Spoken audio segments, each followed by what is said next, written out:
Welcome to Happy Motivation.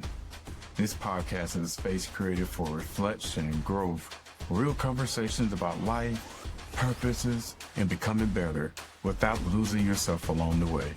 I'm your host, Dre, and together we'll explore what it means to slow down, check in, and grow with intention. So wherever you are, take a breath and welcome to Happy Motivation. Welcome back to the Happy Motivation Podcast. So before we go into season 2, I wanted to take a step back because I've spent a lot of time showing up as a person who has it together, person who talks about growth, discipline, choosing yourself. But I don't think I've really let you see me, not fully. So this episode, this is me being honest. No perfect structure, no polished message, just the truth. So I didn't learn how to choose myself. I'll say that again. I did not learn how to choose myself. I learned how to live without being chosen. One of my earliest memories, I had to be maybe 4 or 5, but I remember walking into the bathroom and I saw my dad putting his hands on my mom. And I didn't fully understand it at that age, but I remember how it felt. That confusion, that fear, that moment where something in you just shifts. And the thing about moments like that is you don't process them as a kid, you carry them. Not long after that, maybe very short time, like my parents separated. And there weren't real conversations about it. No emotional processing, just life moving on. So I learned early how to feel things without expressing them. Then later, school came, and that's when it got louder. I was being called names, being labeled, feeling different before I even understood myself. And I never told my parents. And to this day, they still don't know the extent of it. Because in my mind, there wasn't space for that conversation. So instead, I got quiet. I started shrinking. You ever been in a room and felt like you needed to be smaller just to exist? That was me. And by the time I got older, I wasn't just dealing with emotions. I was fighting life or figuring out life on my own. I got a job at 16. I was handling things most people had help with, such as college applications, finances, next steps. I remember trying to figure out my FAFSA and not being able to complete it. Therefore, I wasn't able to get financial aid. And I hit a moment where it felt like this might be where it ends for me. But then something else shifted. My grandmother stepped in and paid for one of my semesters. My little brother's mom stepped in and helped me get a loan for school. And later on, because I was working at Target, Target started offering tuition reimbursement. So what looked like a dead end, what looked like a moment where I could have quit, God made a way. Not in a perfect, easy way, but in a keep going, I got you kind of way. And looking back now, that wasn't luck. That was provision. And as I got older, I didn't just stay quiet. I became strong. At least that's what it looked like. I became the person people depended on, the one who shows up, the one who handles it, the one who figures it out. And people respect that. But what they don't see is when you become the strong one, people stop checking if you're okay. So over time, that stopped being something I did and it became who I was. And that showed up in my relationships too. So I won't go into all my relationships. 2026, this is the first time I've been single in over 13 years. I've been in 3 different relationships over the course of the last 13 years. So this is the first time like I've been single.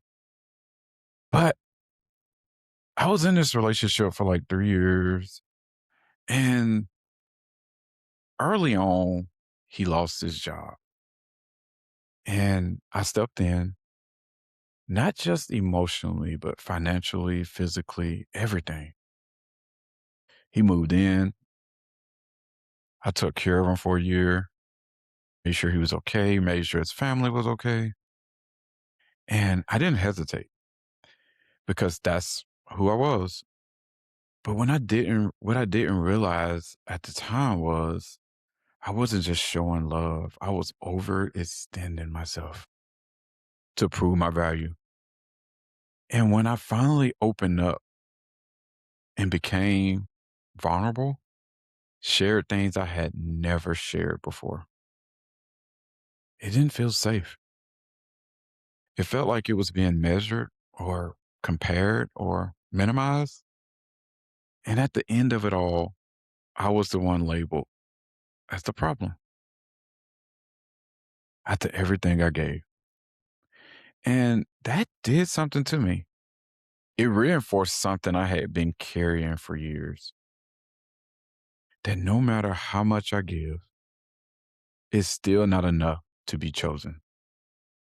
And what's crazy is that relationship didn't just end. It broke me in a way I didn't expect because it wasn't just about losing someone. It was about realizing how much of myself I had been losing the entire time. That breakup about 4 months ago, that was a turning point for me. And not just because it hurt, but because it woke me up.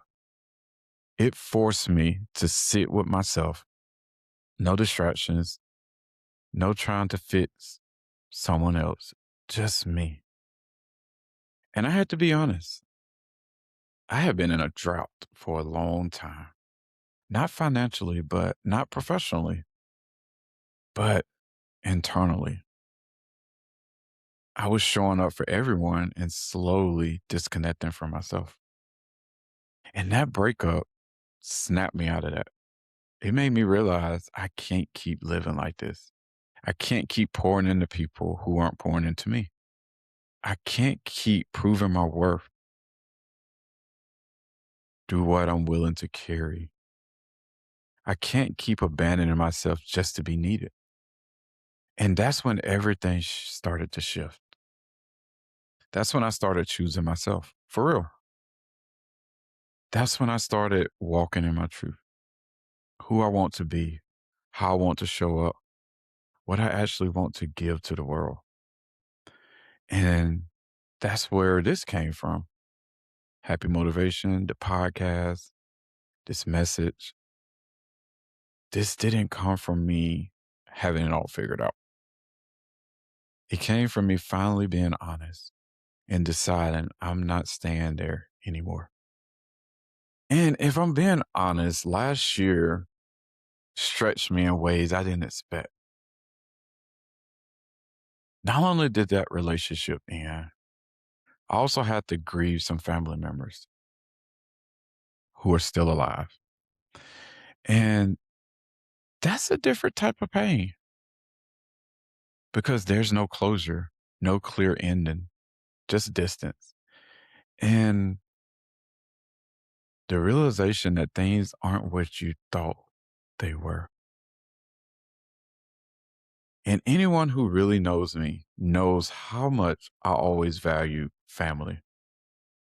I was the one who held on, the one who checked in, the one who tried to keep relationships together. I spent a lot of my life chasing those connections, trying to maintain something that wasn't always being maintained back. And that was hard to accept, but something shifted in me. I stopped trying to hold on to everything. And I started appreciating what I actually have, the small circle, the people who are still in my corner, the ones who check on me, who communicate, who shows up. And I had to let go of that guilt because I used to feel like if a relationship didn't work, maybe I didn't do enough. But I don't carry that anymore. Now I understand every season ends, every chapter closes. And right now, my life is quieter than it's ever been. But in that quiet, I've gained clarity, more clarity than I've had in years. And even now, that role of being the strong one hasn't really changed. I've been carrying the responsibility of making sure my grandmother is okay for a long time. Checking in, helping financially, handling things, making sure nothing falls apart. And while I do it out of love, the truth is her kids don't show up the way they should. So it fell on me. And I didn't question it. I just stepped up because that's who I am. But if I'm honest, there are days where the weight feels heavy because it's not just helping, it's carrying something that was never meant for me to carry alone and still showing up like it is. And the hard part is people will praise you for being strong while never asking what it's costing you. And somewhere in all of this, something shifted. Someone said to me the other day at work that I could not shake. Just randomly walked up to me at like 5:45 a.m. in the morning and said to me, God is waiting on you to call on him. And I didn't process it at the moment because I was at work on the floor, like busy. But later on, like I sat with that and it hit me because I spent years chasing people, wanting to be chosen, wanting to be seen, wanting to receive something that people either couldn't give or weren't willing to give. And the whole time, God was there. I just wasn't calling.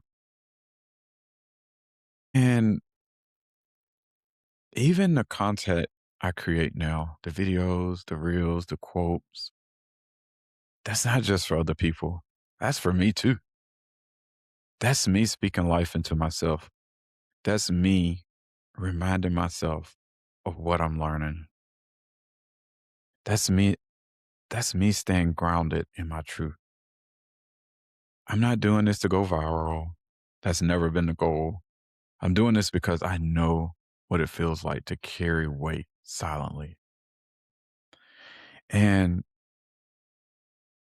if something I say helps someone else feel seen, then it's worth it.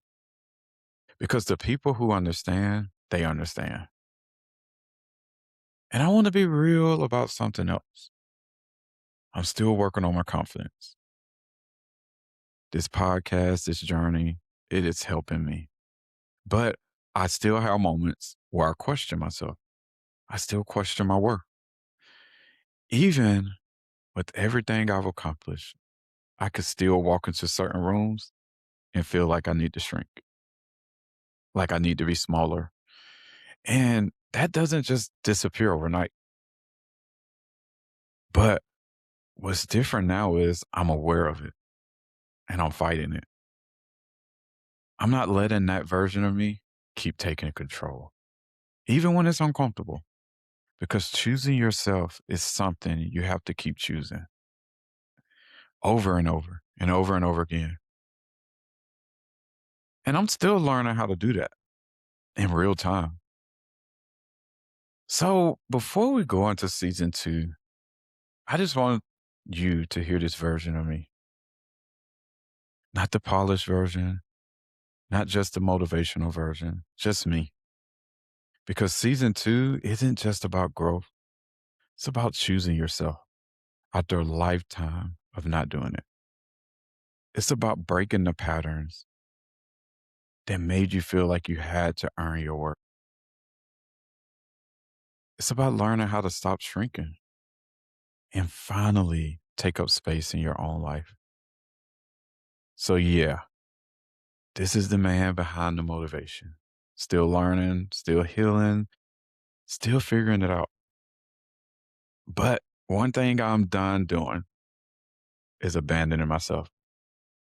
And if you've been the strong one, if you've been carrying everything, if you've been the one nobody checks on, I see you. I see you. And in season two, we're going to learn how to choose ourselves. So I'm really looking forward to season two because we're going to choose ourselves for real this time. Thank you for taking the time to listen to this episode. And I'll see you in episode two. Let's get to work on choosing ourselves.